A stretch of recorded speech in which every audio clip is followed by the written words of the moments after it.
Right now, Tuhan Yesus memberkati. Sembah dan muliakanlah nama Tuhan Yesus Kristus.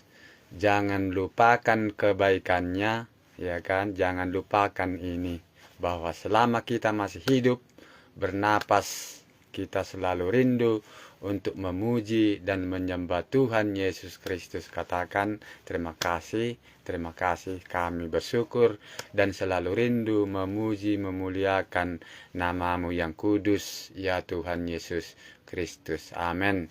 Di nama Bapa, Putra, Kudus. Amin. Teruskan kami akan memberitahu banyak yang menonton. Baik, kita akan menyampaikan firman Tuhan dan saya akan menyampaikan firman Tuhan kepada Bapak Ibu terkasih di platform ini, yaitu di TikTok dan di Facebook. Tuhan Yesus memberkati dan selamat pagi, salam santun, salam kebajikan, salam damai sejahtera, salam sukacita yang datang dari Tuhan kepada kita. Pada pagi hari ini kita bisa sama-sama belajar untuk mendengarkan firman Tuhan, dan iman kita diteguhkan dan percaya akan kebesarannya. Jadi di sini saya akan membacakan firman Tuhan, yaitu Injil Matius pasal 1 ayat 19 dan ayat 20. Oke, selamat bergabung. Tuhan Yesus memberkati. Karena Yusuf suaminya seorang yang tulus hati dan tidak mau mencemarkan nama istrinya di muka umum, ia bermaksud menceraikannya dengan diam-diam. Tetapi ketika ia mempertimbangkan maksud itu, malaikat Tuhan nampak kepadanya dalam mimpi dan berkata, Yusuf, anak Daud, janganlah engkau takut mengambil Maria sebagai istrimu, sebab anak yang di dalam kandungannya adalah dari Roh Kudus. Itulah firman Tuhan yang saya bacakan dulu pada saat ini. Saya menyala buat kita semua. Tuhan Yesus memberkati. Pagi ini adalah pagi sukacita. Tuhan akan melimpahkan berkat-Nya kepada kita dan mengurapi kita satu persatu. Hati kita tentram, damai sejahtera yang pasti yang datangnya dari Tuhan. Jadi ketaatan kepada Allah. Nah, saya bersyukur Tuhan Engkau memberikan kesehatan buat saya, walaupun ada sedikit tadi yang saya rasakan kurang enak, tapi dengan saya bergegas untuk memuji memuliakan nama Tuhan, saya sehat, saya dipulihkan, saya diberkati. Bapak Ibu penser semuanya diberkati di dalam nama Tuhan Yesus Kristus. Kita tidak banyak mendapat informasi tentang siapa itu Santo Yusuf. Pun tidak banyak buku yang mengupas tentang sejarah hidupnya, karakter pribadinya, dan relasi sosialnya. Tapi kita bisa mengatakan bahwa banyak hal tentang kebaikan Tuhan yang disampaikannya kepada kita. Tetapi kita tidak mengatakan bahwa banyak hal yang tentang dia dan imannya lewat perbuatannya dan hidup teladan Yusuf kepada yang dinampakkan kepada kita, yang kita imani adalah Bapa Yesus Kristus, yang mana walaupun dia tidak melakukan hubungan badan dengan Maria, tapi dia tidak mempermalukan Maria sebagai istrinya. Karena dia takut akan Tuhan dan dia mau rela untuk bersama-sama dengan Maria, Bapak Ibu terkasih. Dan dari kisah ini, ya kan, dari kisah Injil hari ini, kita bisa melihat dan menilai bagaimana pribadinya, Bapak Ibu terkasih. Saya menyapa juga semuanya, saya sapa dalam nama Tuhan Yesus Kristus. Semoga kita diberkati.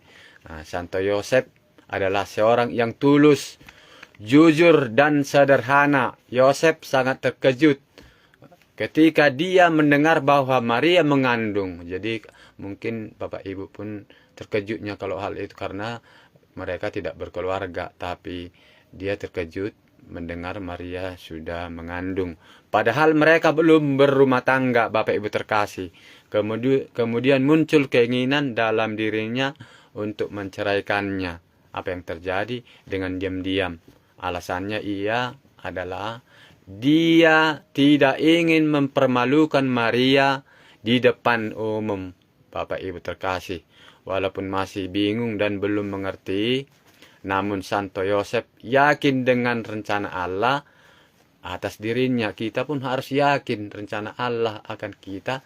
Kita akan berkemenangan, yang pastinya kita harus memuliakan Dia dan mau mengikuti teladannya, dan kita akan ditebus dosa-dosa kita, sehingga kita mau mengakui bahwasannya Dialah juru selamat kita. Itulah Bapak Ibu terkasih, nggak perlu kita melebar ke sana kemari dan tidak perlu diperdebatkan, karena kepala kita ini tidak sanggup untuk memikirkan semuanya itu. Yang intinya kita percaya akan kebesaran Tuhan. Tuhan sanggup memberikan yang terbaik buat kita, Bapak Ibu terkasih.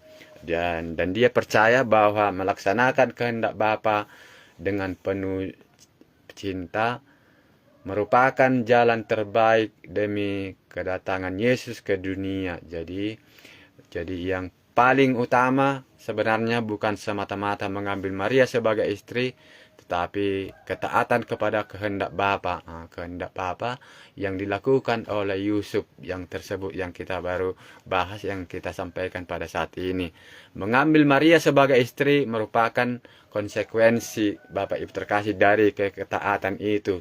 Santo Yosef adalah figur, tokoh dan teladan kita dalam mengambil keputusan. Jadi saya pun belajar seperti Santo Yosef ini, yang mana dia mengambil tindakan yang pasti tentunya tidak akan meleset, karena dia memang betul-betul mengandalkan yang di atas, yaitu Tuhan Yesus Kristus, penolong yang sejati, yang setia buat kita, yang percaya tentu kepadanya. Kalau kita menghadapi situasi yang sulit dan pelik, jadi yang pertama dan utama kita harus mencari kehendak Allah, Bapak Ibu terkasih. Jadi walaupun ada masalah kita, ada pun pergumulan kita, ada pun yang tidak elok yang di dalam hati kita, kita harus datang kepada Bapa yang kudus, yaitu Allah pencipta kita, agar ketenangan, kebahagiaan selalu ada muncul di hati kita, Bapak Ibu terkasih. Jadi maka yang sangat dibutuhkan di sini ialah iman, percaya, dan kesetiaan, serta keterbukaan akan cinta kasih Allah kepada kita. Jadi agama itu semuanya baik. Kalau memang nggak baik, tidak mungkin ada pengikutnya. Untuk itu kita nggak perlu kita perdebatkan, biarlah Tuhan nanti yang menilai, yang menghakimi kita kalau kita salah. Jadi bukan urusan kita untuk menyalahkan agama si B, karena kita bukan masuk di area itu. Yang kita tahu pastinya kita adalah menyembah Tuhan dengan macam cara masing-masing, yang mana jangan saling menghujat, jangan saling menyalahkan, karena penghakiman dan hukuman bukan dari kita. Yang menghukum bukan kita, tapi yang menghukum nanti kalau Tuhan sudah memanggil kita, Dia akan menghukum dengan cara Tuhan yang sungguh, yang tentu kita harapkan yang baiklah. Kalau bisa kita masuk semua ke dalam surga, kerajaan surga, agar kita berkemenangan dan selalu hidup tulus dan suci, Bapak Ibu terkasih. Jadi saya sudah menyampaikan beberapa sedikit tentang firman Tuhan. Kiranya Bapak Ibu terberkati. Sekarang Tuhan tolong kita, janganlah kita malu bersaksi. Inilah yang terakhir yang saya sampaikan kepada Bapak Ibu. Jadi kita harus menginjil, katanya di dalam kitab ini juga harus menginjil dan bersaksi. Biar seisi dunia ini tidak bersaksi, tidak malu bersaksi tentang Tuhan Yesus Kristus, yaitu Tuhan Yesus penolong buat kita. Jadi saudara-saudara yang mau menginjil, ada tertulis di Ibrani 2, Ibrani pasal 2 ayat 4 saja. Ibrani pasal 2 ayat 4. Mana ini? Ibrani. Kita akan sama-sama belajar. Tuhan Yesus memberkati kita. Pasal 2 ayat 4. Allah meneguhkan kesaksian mereka oleh tanda-tanda dan mujizat-mujizat, dan oleh berbagai-bagai pernyataan kekuasaan dan karunia Roh Kudus yang dibagi-bagikannya menurut kehendaknya. Oh Bapak Ibu terkasih, Kasman Tambunan, selamat bergabung Pudan, Tuhan Yesus memberkati. Oke, salam santun, salam sukses, salam kebahagiaan dari saya yang disampaikan oleh Tuhan Yesus Kristus. Jadi firman Tuhan sudah saya sampaikan tadi yang pertama, kiranya Tuhanlah yang bekerja buat hati Bapak Ibu sekalian. Jadi Tuhan meneguhkan kesaksian mereka, kesaksianmu, bahkan kesaksianku juga, oleh tanda-tanda mujizat dan oleh berbagai-bagai pernyataan kekuasaan dan karunia roh, karunia roh kudus yang dibagi-bagikan Tuhan kepada kita menurut kehendaknya. Jadi jangan iri, Tuhan itu adil, Tuhan akan kasih menurut kehendaknya sesuai porsi masing-masing. Maka kita harus lebih tekun, lebih setia, lebih sungguh-sungguh, lebih komitmen. Untuk apa? Katanya inilah pertanyaan untuk kita. Jadi menginjil untuk bersaksi, untuk melayani sampai kapan? Katanya sampai kapan kita melayani, menginjil. Walaupun saya orang yang bukan siapa-siapa, bukan pertua, bukan pengurus gereja, bukan yang diresmikan, bukan yang disahkan, tapi saya adalah orang yang tulus hati, orang yang berdosa, yang sudah mau menyerahkan diri kepada Tuhan, dan saya percaya akan kebesarannya. Walaupun orang lain mengatakan ini, mengatakan itu, saya harus percaya kepada Tuhan, karena Dia adalah penolongku, dan Dia sudah banyak melakukan pertolongan kepada saya yang saya terima dalam hidup saya. Saya dijauhkan dari mara bahaya, saya ditolong selalu dalam kehidupan saya, dan apa yang saya doakan selalu Tuhan kabulkan, dan Dia tidak pernah menggagalkan doa-doa saya, yang mana setiap saya berdoa kepada Tuhan, Tuhan memberikan curahan kasih-Nya sehingga saya bersemangat, bergembira Dia dalam kehidupan ini, Bapak Ibu terkasih. Jadi jangan lagi ada kata-kata yang ini, kata-kata ini, nabi-nabi palsu. Tidak ada itu. Nabi-nabi palsu yang dimaksud adalah nabi-nabi palsu orang Farisi yang mengerti akan firman Tuhan tapi tidak melakukannya dan tidak percaya akan Yesus. Jadi di akhir zaman ini Tuhan mengangkat saya, Barita Loh Raja ini, menjadi alat kemuliaan-Nya untuk mengatakan kebesaran Tuhan, bahwa Tuhan itu adalah ya dan real, dan saya yakin Tuhan itu adalah betul-betul hidup. Itulah yang saya yakini, dan saya sudah, istilahnya, Tuhan itu sudah memegang pundak saya, sehingga saya semakin yakin akan kebesaran Tuhan. Seperti si Petrus juga, yang mana hanya percaya dia kepada Tuhan, jalannya penuh dengan ikan. Tapi karena kita tahu si Petrus ini kan ahli dalam melaut, yang mana ahli menangkap ikan. Dia tidak istilah ragu masih kepada Tuhan waktu saat itu, yang mana semalam suntuk katanya dia menangkap ikan satu pun nggak dapat. Dia dengan yakin dan percaya akan kebesaran Tuhan, hanya Tuhan mengarahkan dia, tebarkanlah jalahmu agak jauh katanya. Dia percaya akan Tuhan dan dia mendapatkan ikan, karena mungkin pikiran dia, apalah yang bisa diperbuat Tuhan ini, pikiran sementara dia nggak tahu Tuhan itu adalah maha segala-galanya. Dengan itu, dan dia yakin dan percaya, walaupun dia ahli dalam melaut yang menangkap ikan, tapi bukan berarti itu yang terbaik, Bapak Ibu. Kita harus percaya akan Tuhan. Walaupun ada karunia, talenta yang diberikan Tuhan kepada kita, kalau kita tidak ada arahan Roh Kudus, tidak mustahil, semuanya sia-sia. Jadi kalau udah Roh Kudus berkata kepada kita, engkau akan kuangkat menjadi alat kesaksianku, alat kemuliaanku, pasti terjadi. Inilah yang saya rasakan di akhir di tahun ini, tahun 2025 ini. Di sinilah saya berani menyampaikan firman Tuhan ke publik, yang mana tanggal 4 saya mulai. Saya belum siap Tuhan, saya bilang di dalam hati saya di waktu berdoa itu, di kamar ini juga, di kamar yang kudus ini, yang dicucikan Tuhan ini, yang mana kamar yang sederhana ini, Tuhan datang kepada orang yang sederhana, karena Tuhan tahu hati orang, bukan seperti manusia melihat casingnya saja, tapi Tuhan tahu apa isi hati kita. Jadi tanggal 4 saya menyampaikan itu firman Tuhan kepada publik, saya kembali menghapusnya. Yang mana tanggal 5 lah saya kembali menyampaikannya, yang mana tanggal 5 juga hari lahir saya, dan tanggal 5 juga saya menyampaikan firman Tuhan itu, dan jam 5 juga saya menyampaikannya kembali pada saat itu. Sebelum-sebelumnya saya mungkin kapan saya tergerak hati saya dibangunkan Tuhan Yesus Kristus, saya terbangun dan saya siap-siap bergegas mandi dan cuci muka, dan saya baru berdoa dan kembali menyampaikan firman Tuhan. Dan sekarang saya sebelum menyampaikan firman Tuhan ini, walaupun berastagi dingin, saya tetap mandi di dalam nama Tuhan Yesus Kristus. Saya senang, saya bergembira ria, saya dipulihkan, saya sehat di dalam nama Tuhan Yesus Kristus. Amin.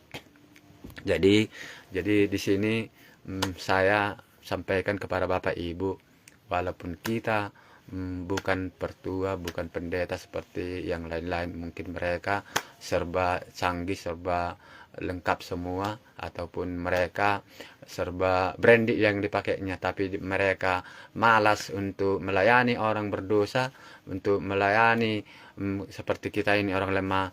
Nanti Tuhanlah yang membuat ganjaran kepada mereka, karena kita mau menolong, jadi berkat terhadap sesama. Kerinduan saya hanya mau menolong orang susah dan menyampaikan firman Tuhan agar banyak jiwa-jiwa terselamatkan di publik ini, dan orang berdosa kembali bertobat kepada Tuhan, dan yang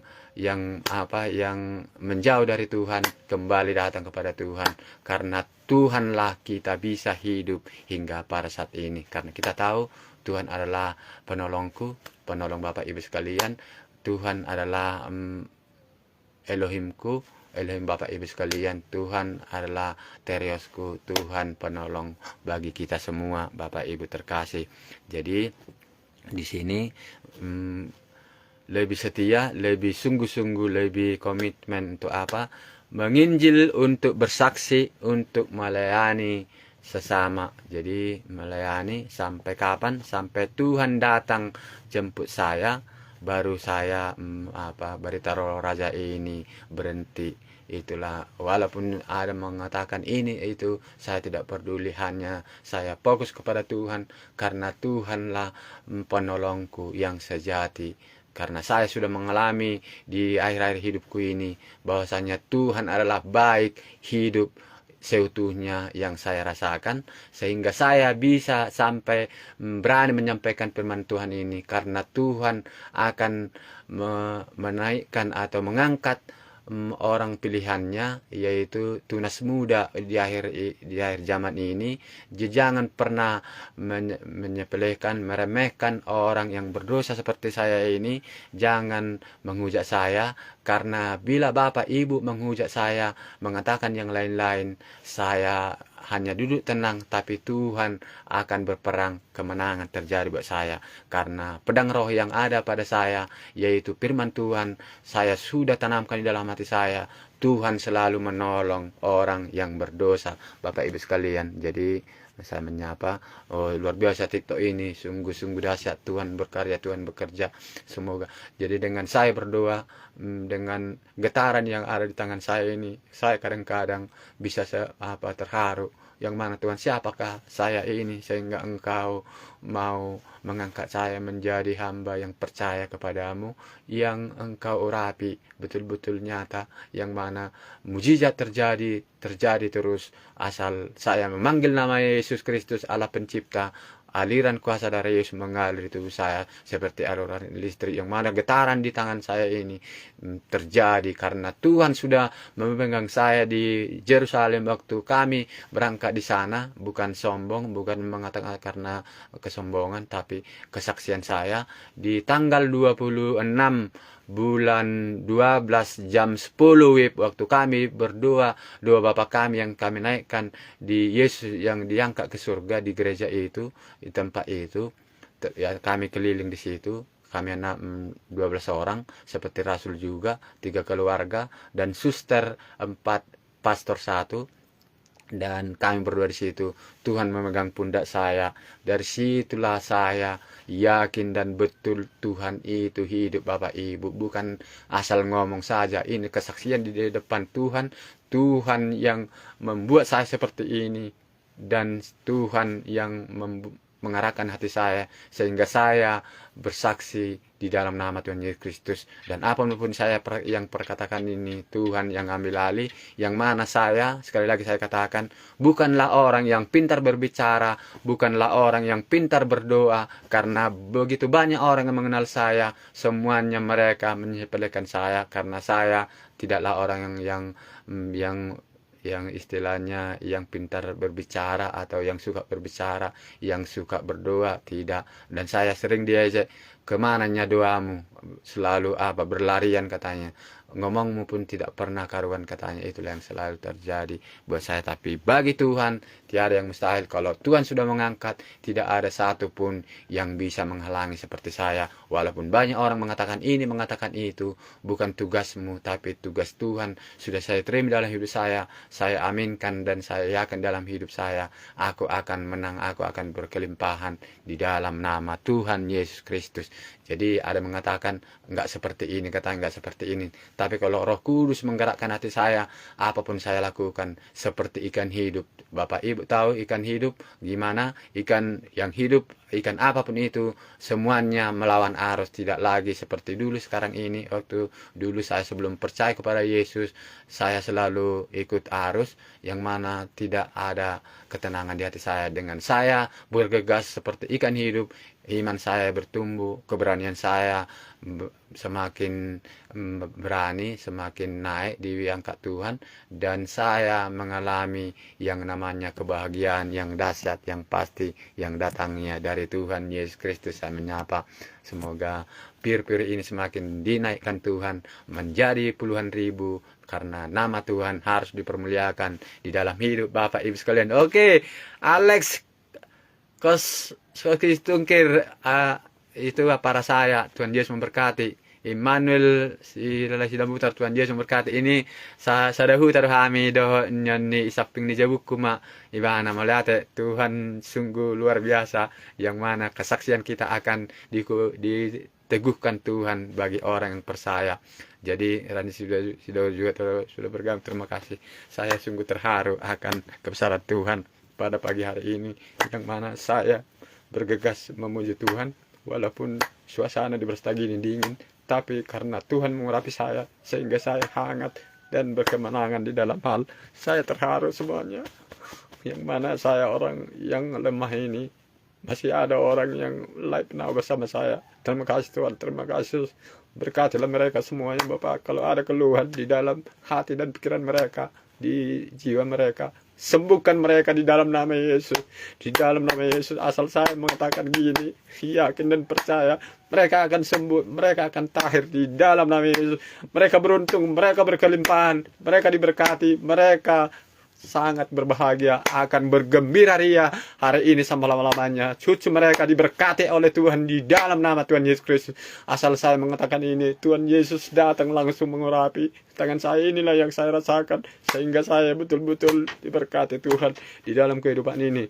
Terima kasih Tuhan, terima kasih Yesus. Semoga Engkau campur tangan di hidup saya. Jadi sekali lagi saya menyampaikan sedikit lagi, yang mana selesai, kalau sudah selesai rumah kita di surga, jadi Tuhan akan memanggil kita. Kita harus hidup tenang bersama Tuhan.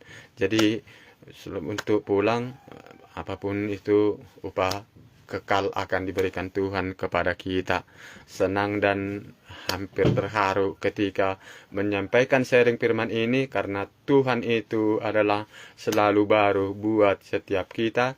Di dalam ada kasih yang menjamah setiap hati kita. Jadi inilah yang bisa saya sampaikan kepada Bapak Ibu. Semoga Bapak Ibu terberkati. Jadi kita berdoa. Ya Tuhan Yesus Kristus, firman-Mu sudah saya sampaikan Bapa.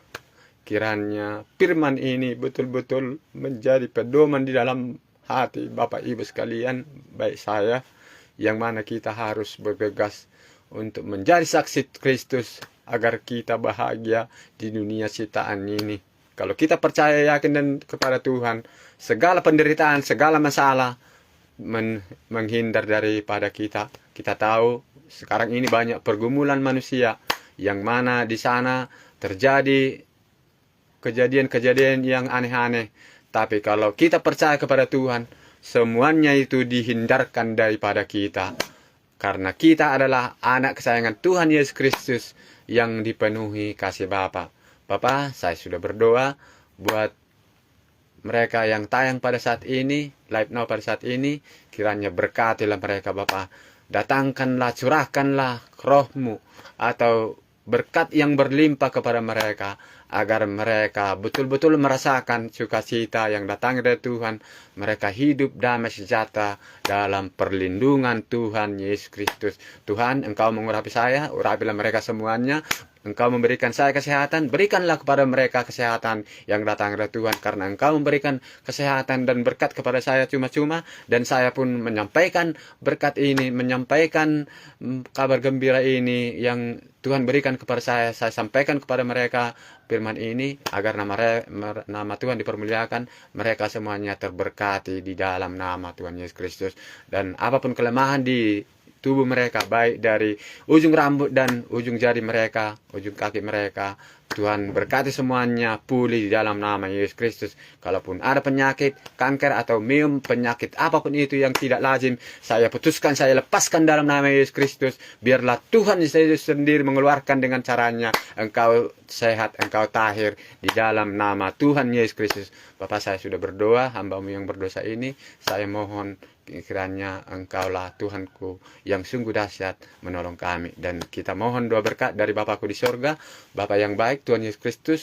Saya mohon berkat-Mu Bapa, berikanlah kepada kami pada saat ini.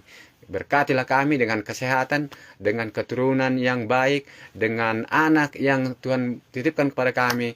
Buatlah mereka berhasil semua di dalam pendidikan, Engkau berkati, di dalam pekerjaan Engkau berkati, di dalam jodoh Engkau berikan jodoh yang terbaik, karena semuanya Tuhan sudah sediakan. Hanya kami belum pernah meminta kepadamu, karena Engkau berkata, apa saja yang Engkau minta dalam nama aku akan mengabulkannya. Jadi jodoh yang terbaik akan diberikan Tuhan kepada keturunan kita, kepada keluarga kita yang belum mendapatkan jodoh. Pekerjaan juga diberikan Tuhan, karena Tuhan akan memberikan pekerjaan yang baik, yang mana dia jangan lagi melakukan korupsi. Semoga dia betul-betul ikhlas tulus memajukan Indonesia ini, memajukan perusahaannya, agar nama Tuhan dipermuliakan. Terima kasih Bapak, kami sudah terima berkat-Mu, kami aminkan dalam hati kami hidup tenteram damai sejahtera, dan kami berkemenangan, dan kami bergembira ria, dan kami dijauhkan dari mara bahaya. Terpujilah Engkau Tuhan hari ini selamanya. Kami terima berkat-Mu hari ini. Masuk kami melakukan aktivitas kami dengan untung, dengan keberhasilan yang pasti yang datangnya dari Tuhan. Saya materaikan doa ini dalam nama Bapa, Putra, dan Kudus. Amin. Tuhan Yesus memberkati. Shalom. Sampai jumpa besok pagi di waktu Tuhan yang terbaik buat kita. Amin. Amin. Amin. Peace,